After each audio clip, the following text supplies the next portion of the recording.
ഇടവപ്പാതിക്ക് ശേഷം പുതിയൊരു കർക്കിടകം കൂടെ പിറന്നിരിക്കുന്നു. ഉത്തരായനം കഴിഞ്ഞ് ദക്ഷിണായനം തുടങ്ങുന്ന സമയം. അടുത്ത വർഷം കർക്കിടകം വരെയുള്ള നാമജപാദികൾ നടത്തേണ്ട പുണ്യമാസമാണിത്. ഒരു വ്യക്തിയെ പൂർണ്ണമായും മോക്ഷത്തിലേക്ക് കൊണ്ടുവന്ന് ജീവിത സാഹചര്യം ഉയർത്തുകയും അതുവഴി സമ്പൽ സമൃദ്ധി നൽകാനുമുള്ള കഴിവ് കർക്കിടക മാസത്തിലെ നാമജപാദികൾക്കുണ്ട്.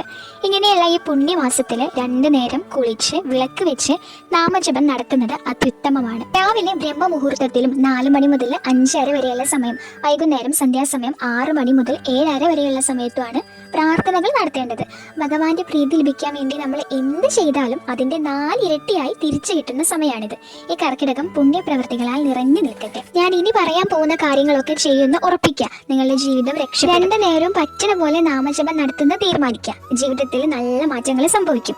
രാവിലെ അമ്പലത്തിൽ പോവുകയാണെങ്കിൽ പോകാൻ പറ്റുന്നവർ പോകുമ്പോൾ വീട്ടിലുണ്ടായ പൂവ്, പ്രത്യേകിച്ച് തുളസി, അതൊരു വഴിപാടിനായിട്ട് നമുക്ക് സമർപ്പിക്കാവുന്നതാണ്. അതുപോലെ സിറ്റ് ഔട്ടിന് പുറത്തായിട്ട് ഒരു മൺകുടത്തിൽ കുറച്ച് വെള്ളം ആക്കി വെക്കുക. ഒരു കുടം വെള്ളം വെക്കുക. നിറകുടം കണ്ട് യാത്ര തുടങ്ങുന്നത് നല്ലൊരു കാര്യമാണ്. നമ്മുടെ ഭക്ഷണത്തിന്റെ ഒരു പങ്ക് മറ്റു മൃഗങ്ങൾക്ക് വേണ്ടി മാറ്റി വയ്ക്കുക. പൂച്ച, പട്ടി, കാക്ക അങ്ങനെയുള്ളവയ്ക്കൊക്കെ വേണ്ടി നമുക്ക് മാറ്റി വയ്ക്കാം. ഇതിൽ തന്നെ പിതൃക്കളുടെ മാസമാണ് കർക്കിടകം എന്നറിയപ്പെടുന്നത്. അതുകൊണ്ട് കാക്കകൾക്കൊക്കെ ഭക്ഷണം ഊട്ടുന്നത് വളരെ നല്ലതാണ്. ഒരു ഇലയിലാക്കിയിട്ട് കുറച്ച് ഭക്ഷണം നമ്മുടെ വീടിന്റെ മുറ്റത്ത് എവിടെയെങ്കിലും കൊണ്ടുപോയി വെക്കുക. വീട്ടിൽ തുളസിത്തറയൊക്കെ ഉണ്ടെങ്കിൽ അല്ലെങ്കിൽ തുളസി ചെടിക്ക് വെള്ളം ഒഴിച്ച് കൊടുക്കുക. തുളസി ചെടിയെ പരിപാലിക്കുക. ശരീരത്തിന് ക്ഷീണം വരികയും ദഹന പ്രക്രിയ സ്ലോ ആവുകയും ചെയ്യുന്ന സമയമാണിത്. ലളിതമായ ഭക്ഷണങ്ങൾ ഉൾപ്പെടുത്താൻ ശ്രമിക്കുക. പ്രാർത്ഥനയിലൂടെയും നാമജപത്തിലൂടെയും നല്ലൊരു കർക്കിടകത്തെ നമുക്ക് വരവേൽക്കാം.